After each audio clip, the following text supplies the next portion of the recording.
All right, gang, we're live. Mobbing along with the men's 2V Coxed 4. We are checking out our racers right now. Kicking it into gear. I think that we've got a good race underway. Yeah, this is a close one. I think I see Sammamish with an early lead over Rose City in second.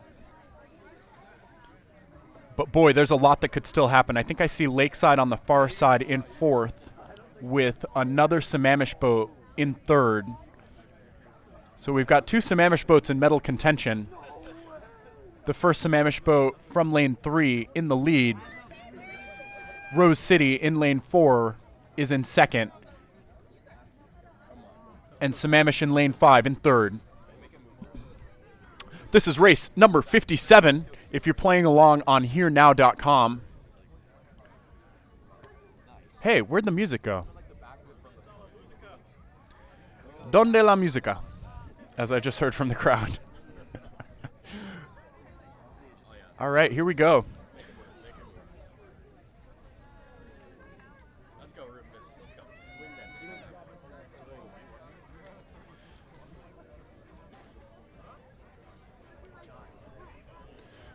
All right, Sammamish is just barely out ahead of Rose City. Sammamish in lane 3 with the tiniest bow ball lead. It looks like Rose City is walking, though. Rose City walking on Sammamish. All right, Rose City just eked out a lead on the surge. It looks like they've got a bow ball lead 4.5 minutes into this race. This men's 2V Coxed 4 final. In lane 5, it looks like Bainbridge. Is that Bainbridge? I think I see Sammamish Blades, but I'm reading Bainbridge on the starting list. Lane 5 in third. And as these boats come up to the final third of their race, it looks like it is Rose City in the lead over Sammamish, with Bainbridge from lane 5 in third.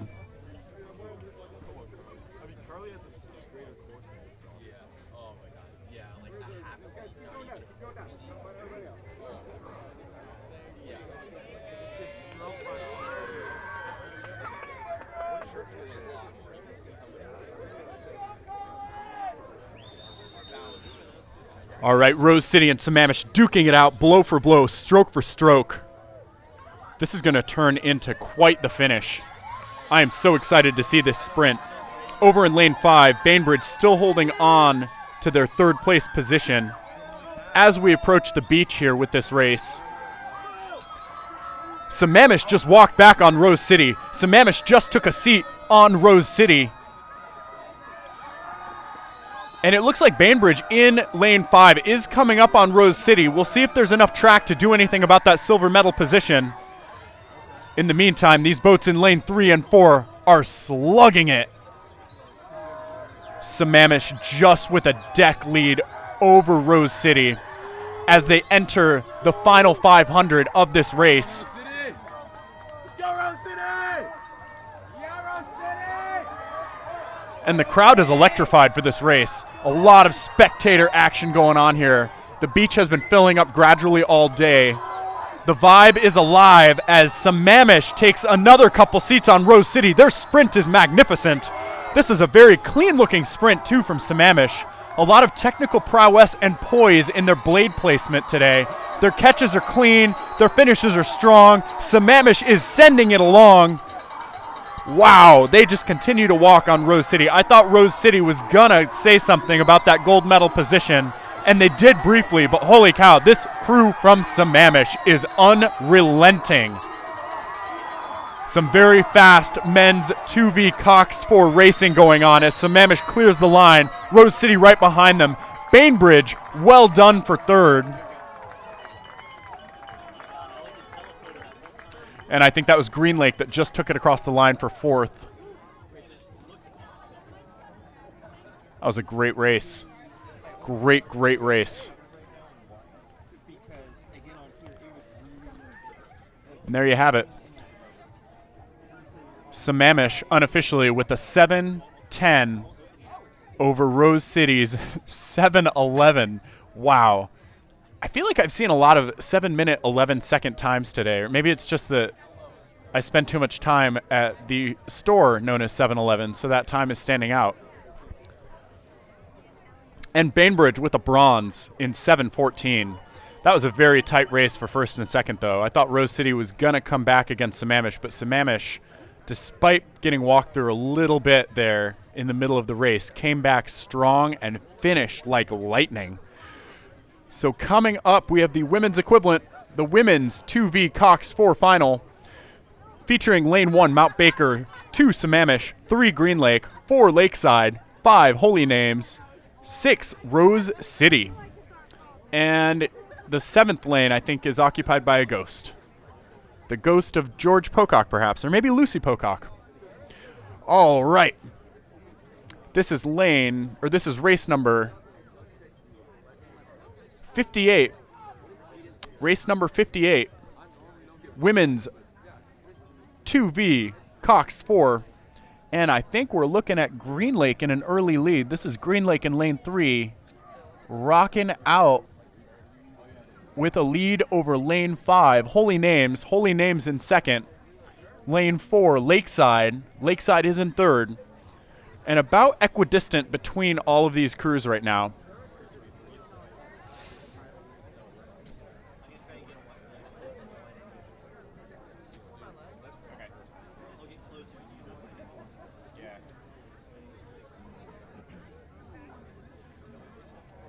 Green Lake rowing a really, really smooth race right now.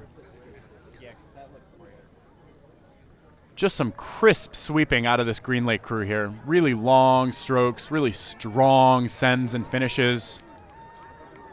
Clearing their puddles by a good margin.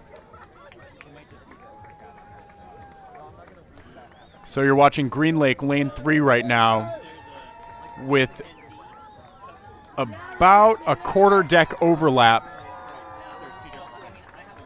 between them and Holy Names in second place.